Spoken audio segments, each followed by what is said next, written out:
ठीक, आपको क्या करना होगा, ये जो 313 वाला आया, ठीक है, बस ये प्राइम नंबर आ गया ना 156 इज इक्वल टू, आपको क्या लिख रहे हैं, लेफ्ट साइड वाले नंबर लिखने हैं, कैसे 2 इंटू 2 इंटू 3 और टिरा, ऐसे पैटर्न में आपको क्या करना है, लिखना है। समझ में आया स्टूडेंट्स? आई रिपीट दैट, आप क्या करो, 156 है, ठीक है, पहले आइडेंटिफाई करो this is the odd number या इवन नंबर। अगर इवन नंबर है तो मैंने 2 से डिवाइड किया तो मुझे क्या मिला, 78 मिला। अगर it is the even number then फिर से डिवाइड बाय 2 करो तो मुझे क्या मिला, 2 डिवाइड बाय 70 डिवाइड बाय 2 तो आपको क्या मिला, 39 मिला। ठीक है, अब 39 इट इज द कैसा है, आपका ऑड नंबर है, तो मैंने क्या किया, 3 से डिवाइड किया तो मुझे 13 मिला। यहां तक मैं क्यों रुका, क्योंकि अब 3 और 13 किसी के टेबल में नहीं आते student, this is the prime number, बस यहां आप स्टॉप हो जाओ। लिखने का कैसे है, ये लिखो, जो भी लेफ्ट साइड है वो लिखो, ठीक है, और लास्ट में ये लिख लो। तो ये हुआ आपका फाइनल आंसर। आपको कंफर्मेशन चाहिए कि चलो मेरा आंसर सही है या रॉन्ग है, तो कैसे, इन सभी का मल्टीप्लाई करो, ये आना चाहिए स्टूडेंट्स। क्या करना है, फिर से आई रिपीटेड, ये जो भी आया ना उसका मल्टीप्लाई कर दो।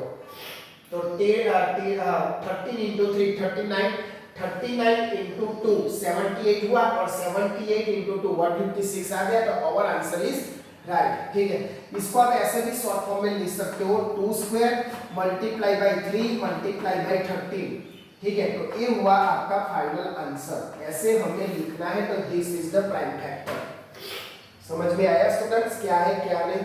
फिर से मैं रिपीट करता हूँ, जो भी नंबर्स आए उसको पहले आइडेंटिफाई करो, ऑड है या इवन है, उसके बाद आपका डिवाइडेशन करो, और कहां तक जाना है, जब तक आपके पास दोनों नंबर यानी ए और ए प्राइम नंबर नहीं आ जाए, तब तक आप लोग क्या करो, उसको करते रहो। लिखने की पैटर्न भी मैंने बता दी। ठीक है, एक और ले लेते हैं ताकि आपको ज्यादा समझ में आए। प्रोसेस आपकी सेम होगी, ठीक है, प्रोसेस आपकी सेम होगी। चलो 3025 ले लेते हैं, 3025। ठीक है, फर्स्ट स्टेप कौन सा, identify this is the even number और ऑड नंबर, तो आपको पता चल जाएगा this is the odd number. ठीक है, तो आप क्या करो, 3 से या 5 से क्या करो, मल्टीप्लाई करो। अब थोड़ा डिवाइडेशन तो आपको आना चाहिए, आप सीधे ही कर सकते हो। अगर मैंने 3 लिया, अगर मैंने 3 लिया तो 10 3 सा 13, बट 25 3 के टेबल में नहीं आता। ठीक है, इसीलिए मैं 3 नहीं ले सकता। चाहो तो आप डिवाइडेशन कर सकते हो, मैं पॉइंट में नहीं लाना है। रिमाइंडर हमें 0 चाहिए विदाउट एनी पॉइंट, ऐसा ही नंबर लेना है। ठीक है, तो अगर मैं 2 भी ले सकता हूँ ना, पॉइंट, आप पॉइंट ऐसा हो कि मुझे पॉइंट के साथ चलेगा तो 2 भी ले सकता हूँ, बट रूल के हिसाब से चलो, मुझे पॉइंट के बिना रिमाइंडर 0 होना चाहिए, ऐसा नंबर। तो चलो उसको 5 से डिवाइडेड करो। ठीक है, 5 से डिवाइडेड करोगे तो मुझे क्या मिलेगा स्टूडेंट्स, 5 6 13। ठीक है, ये उससे डिवाइडेशन नहीं होता तो 605 ऐसा होगा स्टूडेंट्स। ठीक है, 605 से आप डिवाइड मल्टीप्लाई करो तो मुझे 3025 मिल जाएगा। अब 605 फिर से कैसा है, ऑड नंबर है, आप खुद ही सोचो। अगर मैं 3 से डिवाइड करो, चलो ये तो हो जाएगा 20 3 सा 60, बट व्हाट अबाउट 5? 3 के टेबल में 5 नहीं आता। मैंने क्या बोला, रिमाइंडर 0 चाहिए विदाउट पॉइंट कंसीडरेशन। ठीक है, तो फिर से आप 5 ही ले लो, 5 से मल्टीप्लाई करोगे तो क्या होगा, 5 से मल्टीप्लाई करोगे तो 12 5 सा 16। ठीक है, 12 5 सा 16, 12 5 सा 16 और 5 1 जा 5 हो गया 121। समझ में आया क्या किया मैंने? फिर से क्या किया मैंने स्टूडेंट्स कि 3025 उसको मैंने आइडेंटिफाई किया कि कौन सा आपका प्राइम नंबर है, मतलब इवन नंबर है, ऑड नंबर, उसके पास डिवाइड किया। बस कुछ नहीं है, डिवाइडेशन और मल्टीप्लाई करना है, जो आप छोटे स्टैंडर्ड में ऑलरेडी कर चुके हो। ठीक है स्टूडेंट्स, अगर आपको अब भी दिक्कत है तो डिवाइडेशन मल्टीप्लिकेशन एक बार रिवाइज कर लो, टेबल आपको आना चाहिए। ठीक है, अब आ जाओ आगे। This is the prime number और not, 5 is the prime number, but 121 क्या है, 121 11 इंटू 11। अब 11 का स्क्वायर जानते हो, 11 का स्क्वायर यानी 11 इंटू 11 क्या होगा, 121 होगा। ठीक है स्टूडेंट्स, 11 इंटू 11 121 होगा। ऐसा मत समझ लेना कि प्राइम नंबर है, आपको मैं वो भी बता दूंगा कि आपको कैसे पता चलेगा कि this is the prime number. चलो अब 1 to 100 को जानते हो कि चलो this is the prime number, but after the 100 आपको बड़ी नंबर दे दे तो आप कैसे पता करोगे कि this is the prime number, उसकी भी ट्रिक आपको बता दूंगा, पर पहले टॉपिक पूरा कर लो, ठीक है। चलो 121, तो 121 11 इंटू 11 वो क्या हो गया प्राइम नंबर, क्योंकि वो आपको जानना जरूरी है कि प्राइम नंबर कौन कौन से है, कैसे हमें पता चलेगा कि this is the prime number, क्योंकि चलो अब आपको लग गया कि 121 किसी टेबल में नहीं आता तो आपको यहाँ छोड़ दोगे, ठीक है ना, बट हमें तब तक जाना है जो कोई टेबल में नहीं आता। छोटे नंबर्स को तो पता है कि चलो हमें जान लेते कि नहीं आता, बट जब बड़े नंबर आते हैं 100 के ऊपर 1000 के ऊपर तो उसको आइडेंटिफाई करना जरूरी है कि this is the prime number और नॉट, तो वो ट्रिक मैं आपको बता दूंगा, उसका टेंशन मत लो। अब चलो ये हो गया, अब 11 तक किसी के टेबल में नहीं आता, we easily identified. Now next step is right the final answer 3025। तो क्या करो 5 into 5, मैंने क्या बताया था, जो भी लेफ्ट साइड है वो लिख के चलो, और लास्ट में वो वाला 5 into 11 into 11, ठीक है। आप इसे भी लिख सकते हो 5 square into 11 square, हो जाएगा इजी। तो this is the fundamental theory of arithmetic. ऐसे आपको पेड़ जैसा बनाना है कि मेन हो उससे भी ब्रांच चलती जाए, ठीक है स्टूडेंट, समझ में आया।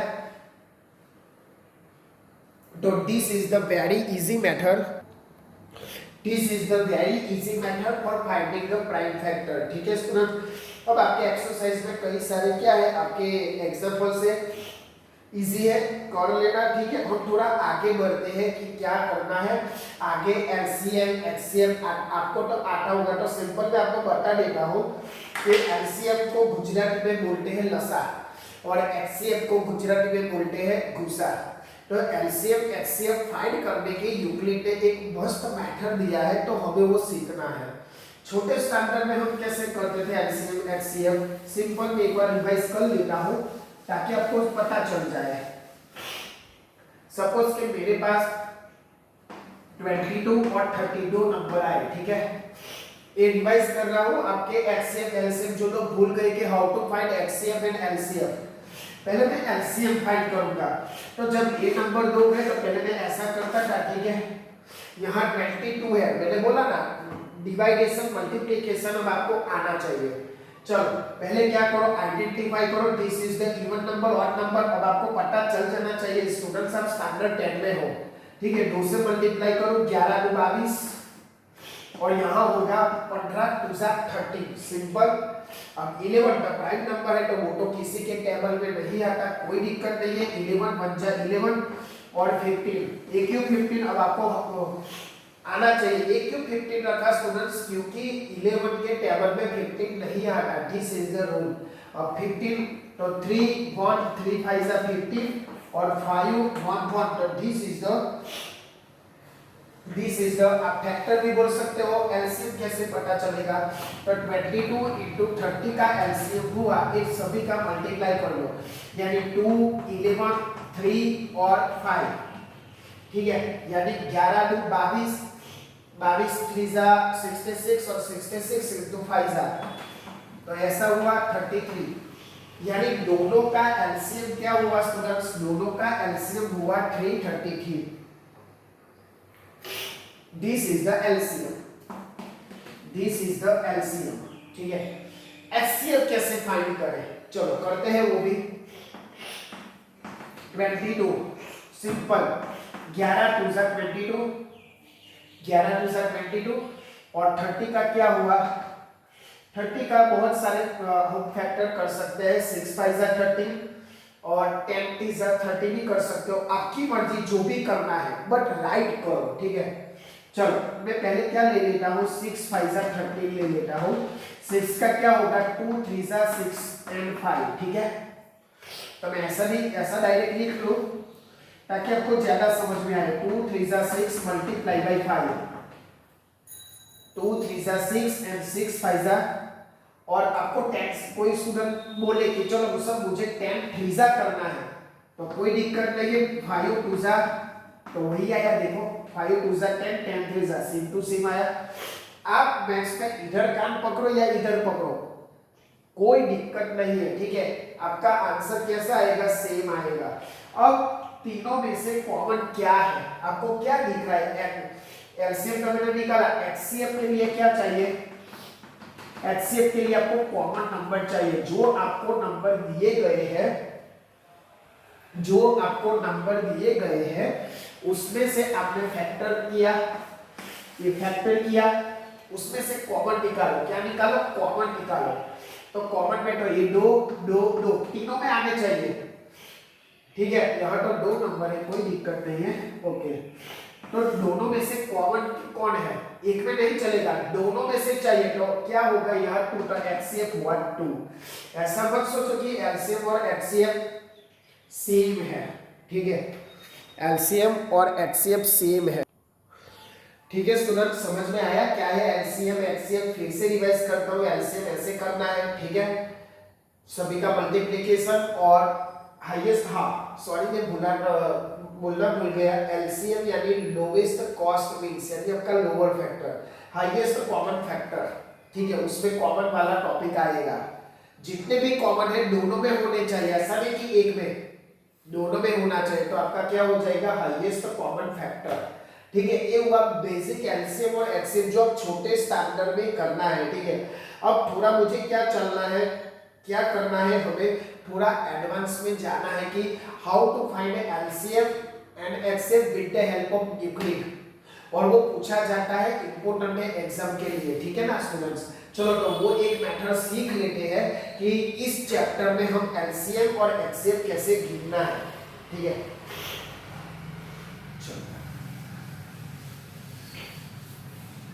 जो आपके एक्सरसाइज में कौन सा है,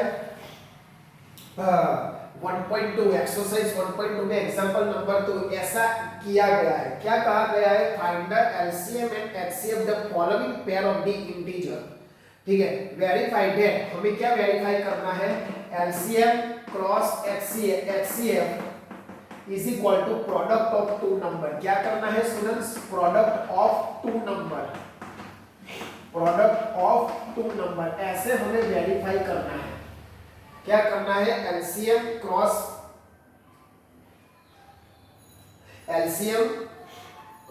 एचसीएफ। चलो पहला नंबर्स दिया, हमें वेरीफाई करना है। चलो क्या करेंगे हम लोग, एक सीधी मेथड से करवाता हूं, फिर एक शॉर्टकट भी देखेंगे, ठीक है। सीधी मेथड इसलिए ताकि आपको बेटर अंडरस्टैंडिंग हो। हमें पहला वाला नंबर दिया गया है 26 एंड 91। चलो पहले क्या निकालो? इन सबका एलसीएम। क्या निकालो? एलसीएम। तो मैंने पहले बताया ऐसे भी निकाल सकते हो, ठीक है। छोटे कुछ कहा नहीं गया है, सिंपल ओनली क्या बोला है? वेरीफाई करना है, किसी भी मेथड से वेरीफाई करो, ये दोनों का आना चाहिए। जब कभी किसी मेथड का नहीं बोला गया तो आप कोई भी मेथड कर सकते हो स्टूडेंट, ऐसा जरूरी नहीं कि यूक्लिड वाली करो या छोटे स्टैंडर्ड नहीं करो। मैंने क्यों ये पकड़ा? क्योंकि ये अभी आता है आपको पक्का, इसलिए। चलो अब 26 है, 91 है, तो 2 13 91 हो जाएगा ऐसा, ठीक है। अब 13 प्राइम नंबर और यहाँ हो जाएगा 7, तो 7 1 7 हो गया स्टूडेंट्स। समझ में आया क्या करना है क्या नहीं? 2 13 से मल्टीप्लाई किया मैंने 26, ठीक है। एलसीएम क्या हुआ आपका? एलसीएम हुआ 13 into 2 is 26 and 26 into 7 वो हुआ आपका एलसीएम। तो कर देते हैं हम लोग LCM of this two number is 2 into 3 into 7, ठीक है, कोई दिक्कत नहीं है। तो उसका मल्टीप्लिकेशन क्या आएगा?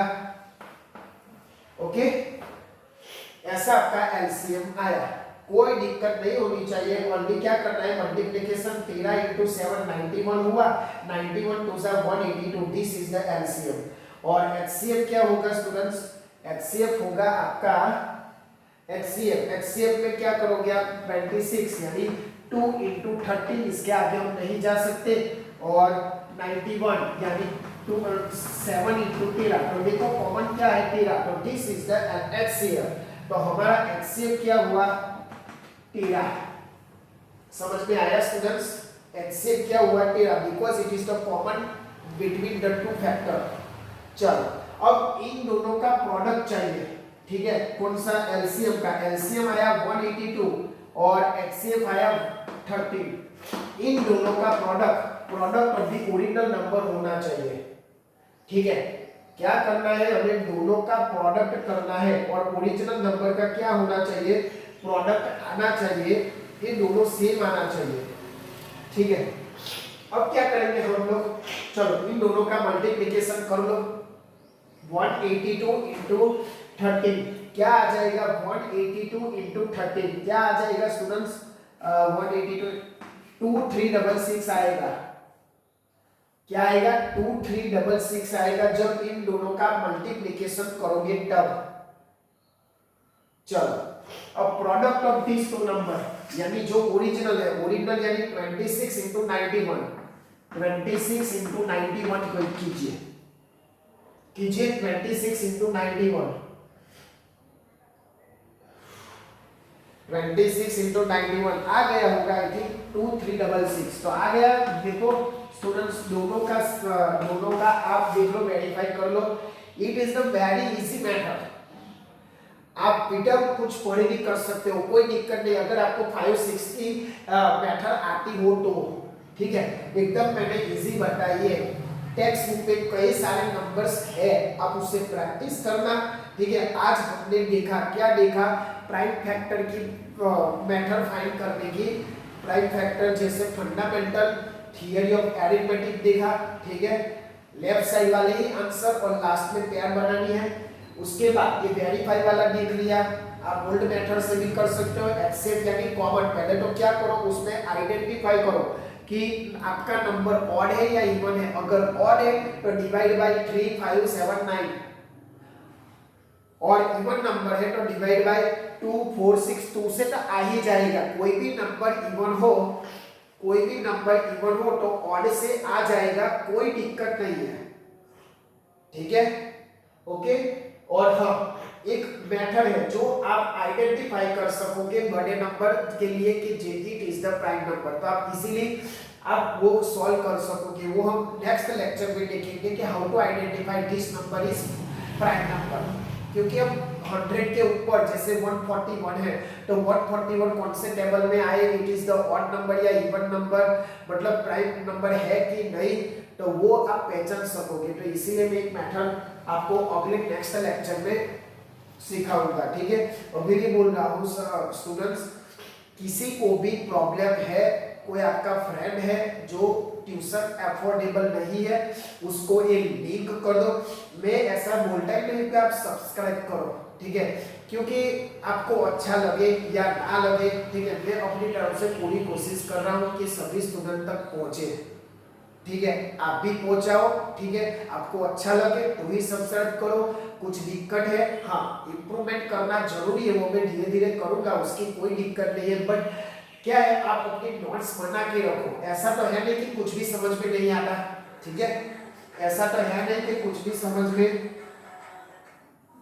ऐसा तो है नहीं कि कुछ भी समझ में नहीं आता। तो ठीक है स्टूडेंट्स, आप ये नोट्स कर लो, ठीक है। और कुछ भी डाउट हो इस नंबर पे कॉल कर सकते हो। पेरेंट्स और गुरुजी का ध्यान रखो और आगे बढ़ते रहो। जय हिंद, जय भारत।